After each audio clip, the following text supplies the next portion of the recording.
Okay, so get this. Today's deep dive, we're going back to the 1930s. Okay. And no, not for the fashion, Right. though I'm sure that's fascinating too. We're talking about something, a bit heavier. Hmm. Child labor in America. Yeah. Not exactly a walk in the park kind of topic, Right. but definitely important and something, we don't often hear a lot about these days, at least when it comes to this period in American history. Yeah, definitely. A lot of people, I think, tend to think of child labor as something from the distant past. Right, like Dickens era stuff. Exactly. But it was very much a reality in the 1930s, and this U.S. Department of Labor report from 1933 that you sent us, it really lays it all bare. It's pretty intense stuff. Statistics, firsthand accounts, really eye-opening. It's a really, really valuable document. And it's not just about the data, it really gives you a sense of how people's attitudes towards child labor were starting to change during this period. Okay, so let's set the scene a little bit. Hmm. Why is this specific report, this one from 1933, so significant? Child labor, it's got a long history. What makes this era, the 1930s, so noteworthy? Well, you got to think about the context. The Great Depression, it was in full swing. Right, unemployment was what, like 25% at its peak? Yeah, something like that. Families were desperate. And child labor, even though more and more people were starting to oppose it, Right, it was often seen, as a necessary evil. yeah. It's easy to judge looking back, but for a lot of these families sending their kids to work, I mean, it wasn't a choice. No, It was survival. it was survival, absolutely. And that's what makes this report so fascinating, I think, because even in the middle of all this hardship, right, this terrible economic crisis, you can see that seeds of change are starting to be planted. How so? Well, you had social reformers, labor unions, even some businesses starting to say, hey, we need to do better for these kids. We need to protect them. So this report, it really captures that tension. You've got this really harsh reality on one hand, and then this desire for a better future, at least for kids, on the other. Precisely. And it didn't shy away from showing just how bad things had gotten. In 1930, over 2 million children between the ages of 10 and 17 were working in the United States. 2 million. Yeah. That is insane. And to think, that's not even the whole picture, is it? I'm afraid not. And the report itself even acknowledges that. These numbers, they only include kids aged 10 to 17. There's really no reliable data on kids under 10. Under 10. Seriously, it's hard to even imagine. What kind of work were these kids, some as young as, what, 6, 7 years old? What were they doing? Well, the report highlights several industries with particularly high numbers of child laborers. Agriculture, it's no surprise, topped the list. Right, the farms. Though, honestly, I always had this kind of romanticized image of kids working on farms, like it was a wholesome, healthy kind of life. Yeah, that's a common misconception.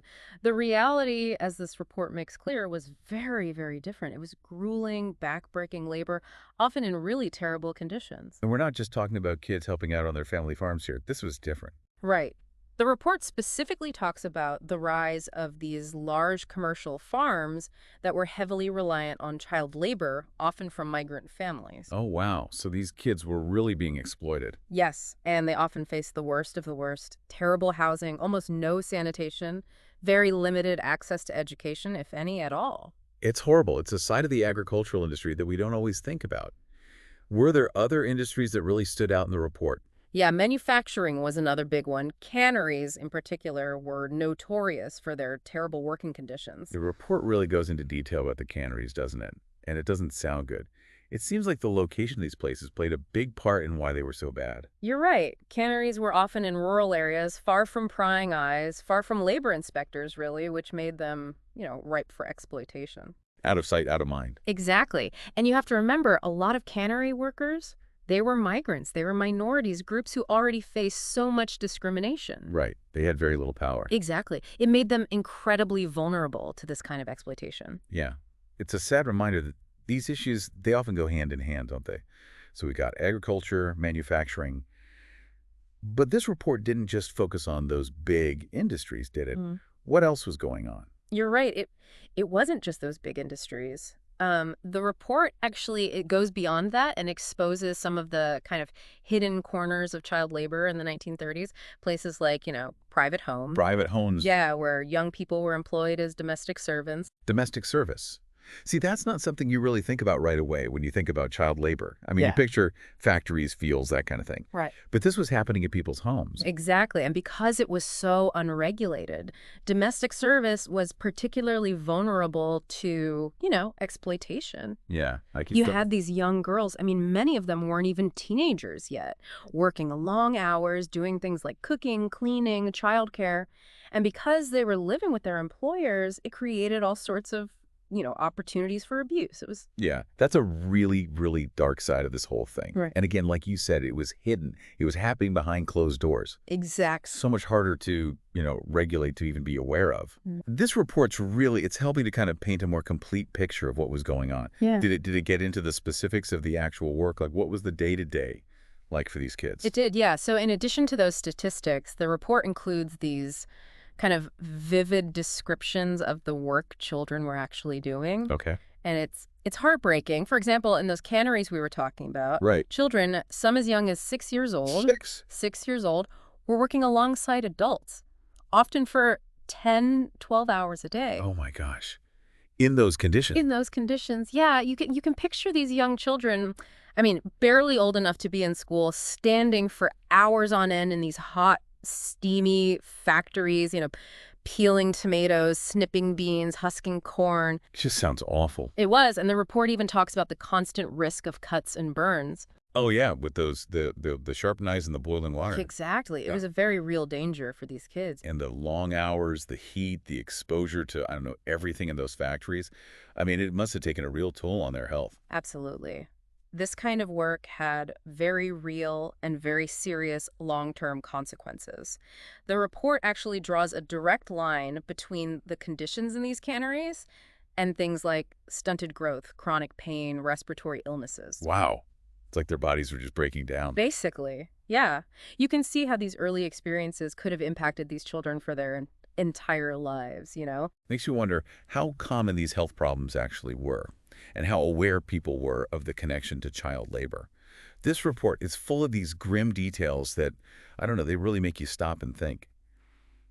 Speaking of grim details, the report also goes into textile mills, Right? another one of those big industries we talked about earlier. Yeah, textile mills were another major, major employer of child labor, especially in the American South.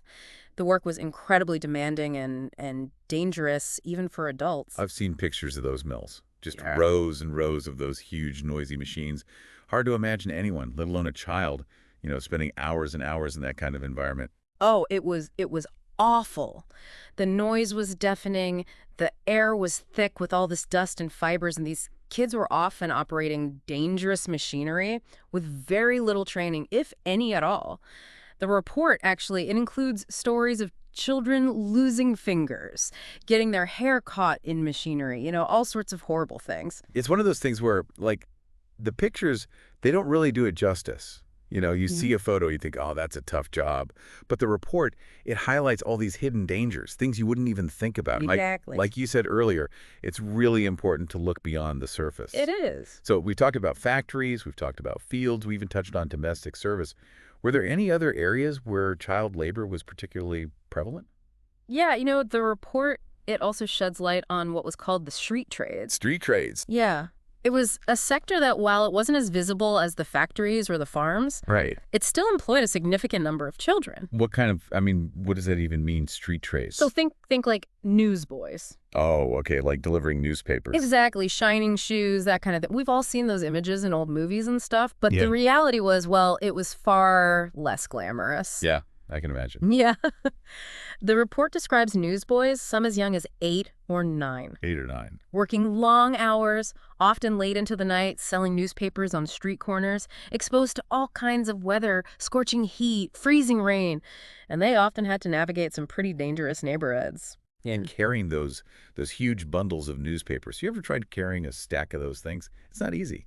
Even as an adult, I can't imagine what it must have been like for those kids, hauling those things around all day. Yeah, and it wasn't just the weight, it was the constant standing, the walking, often for hours on end. The report actually, it links this type of work to things like foot problems, back pain, respiratory illnesses, even stunted growth. Wow. It's crazy to think about all the ways that child labor could impact these kids' health. It really is eye-opening. I think it's easy to think about child labor as this problem of the past, but it was so widespread, and it touched Yeah. almost every aspect of American life back then. Absolutely. Child labor was deeply, deeply embedded in the fabric of American society. And while this report, it paints a pretty grim picture, it also highlights this growing movement that was pushing for change, for laws and regulations to protect these children. So there was some pushback starting, some actual movement toward change. Yeah, definitely. One of the big things at the time was this push for compulsory school attendance laws. Oh, okay, to try and keep kids in school longer. Exactly. The thinking was, if you can keep kids in school, you can keep them out of the factories and fields. Makes sense. Yeah. But we all know that passing a law and actually enforcing it are two very different things. Oh, tell me about it. Was that an issue back then, too? Oh, yeah. Big time. The report actually, it shows that there was a ton of variation from state to state. Oh, really? Yeah, even within states when it came to enforcing these attendance laws. So some kids were still slipping through the cracks. Sadly, yes. Especially, in rural areas where agricultural work was often exempt from these laws. And then those industries like domestic service, I mean, how do you even begin to enforce that? Right, it's happening in people's homes. So Exactly. much harder to track. It's so frustrating, but I guess not all that surprising to hear that these loopholes existed even back then. What about minimum age laws? Was there any movement on that front? Definitely.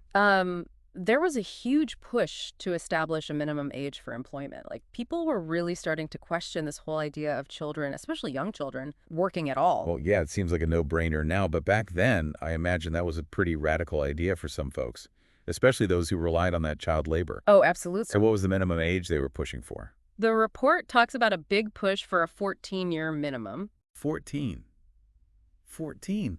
Are you serious? I mean, even 14 seems way too young to be working, especially in those dangerous jobs we've been talking about. I know, right? And I'm sure there were exceptions written into that, too. Of course. Wouldn't be a law without exceptions. Hmm. Right. Let me guess. Agriculture. Bingo. Hmm. And domestic service, too. You're right. Those most dangerous jobs, the ones that really needed regulating, they were always the hardest to, regulate. Yeah, the kids who needed the most protection were often the least protected. It's a pattern we see over and over again throughout history. It's disheartening, but I guess not all that surprising. So, okay, they're trying to get these minimum age laws in place, but were there any efforts to, address those really dangerous occupations, even if the kids were technically old enough to work? Yeah, absolutely.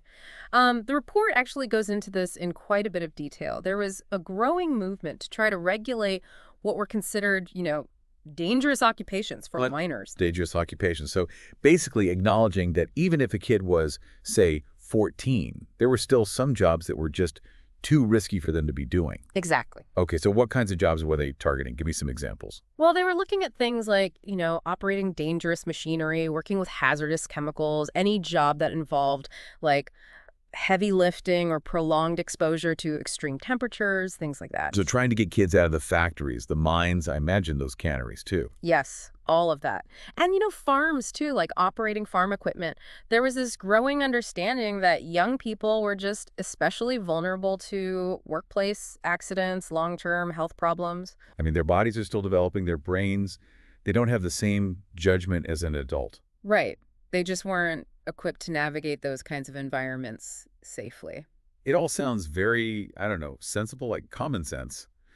But like we've been talking about, common sense doesn't always translate into, effective action. So what does the report say about how successful these regulations actually were? It's kind of a mixed bag, to be honest. I mean, the report, it shows that some progress was definitely being made, Okay. but enforcement was a huge issue. Yeah, I can imagine. I mean, how do you police every single farm, every factory, especially in those more rural areas like we talked about? Right. And the report, it talks about how limited resources and a lack of manpower made it almost impossible for labor inspectors to really do their jobs effectively. Not enough people to go around. Yeah. And on top of that, even when violations were discovered, the penalties were often so small that they didn't really deter employers from breaking the law. Wow. It's like, what's the point then? Right. Yeah, it's frustrating. And it goes back to that same issue we keep bumping up against: the most vulnerable kids, those in the most hidden corners of the workforce. They were always the hardest to protect. Right. Like you said earlier, 2 steps forward, 1 step back. Exactly. It's a pattern we see time and time again. But the good news is that people weren't giving up. That's what's so inspiring about all of this. Even with the setbacks, the challenges, they kept fighting for these kids. Absolutely. And that's one of the things I love about this report, honestly. It shows this real change in the way people were starting to think about child labor. Before this, it was like a private family matter. What happens in this family stays in this family. Right, kids working was just normal. Yeah, but this report shows this growing understanding that we as a society have a responsibility to protect children, regardless of their family situation. It's a huge shift. Moving away from that kids should be working Yeah. mentality toward, like, a kid should be in school. Kids Yeah. should be protected mentality. Restricted. It's a whole new way of looking at childhood. Right. It really is. And while the 1930s, I mean, it was obviously an incredibly difficult time for so many people, it was also this period where we see these really significant changes in social attitudes and policies related to child labor. Yeah, it's a good reminder that even in the darkest of times, progress is still possible. Absolutely. So as we kind of wrap up this deep dive into child labor in the 1930s, a time that, as we've seen, was full of these contradictions, I mean, what's the key takeaway here? What can we learn from this report, from this little window into the past? Well, I think it shows us that progress, it's rarely linear. There are going to be setbacks, there are going to be challenges, and that's okay. That's normal. But it shouldn't stop us from pushing for change, from fighting for what's right. Right, you've got to keep going, keep fighting for those who can't fight for themselves. Exactly. And it highlights just how important these legal frameworks are, how crucial it is to have strong enforcement mechanisms in place, especially when it comes to protecting vulnerable workers. Because without those protections, those safety nets, it's just too easy for exploitation to happen. It is. And finally, I think it underscores something we've touched on a couple of times now. The power of collective action. When individuals, organizations, governments, when they all come together to create a more just and equitable society, that's when real change happens. A society where every child, regardless of their background or circumstances, Yeah. has the opportunity to learn, to grow, to reach their full potential, free from exploitation. I love that. Me too. Well, there you have it. A deep dive into the world of child labor in the 1930s. A world that, despite its harsh realities, it offers some really valuable lessons for us today. Lessons about perseverance, about the importance of vigilance, and about our shared responsibility to create a better future for all children. And on that note, we'll leave you with this. What can we do in our own time to make sure that the mistakes of the past aren't repeated? Until next time, keep exploring, keep questioning, and keep diving deep.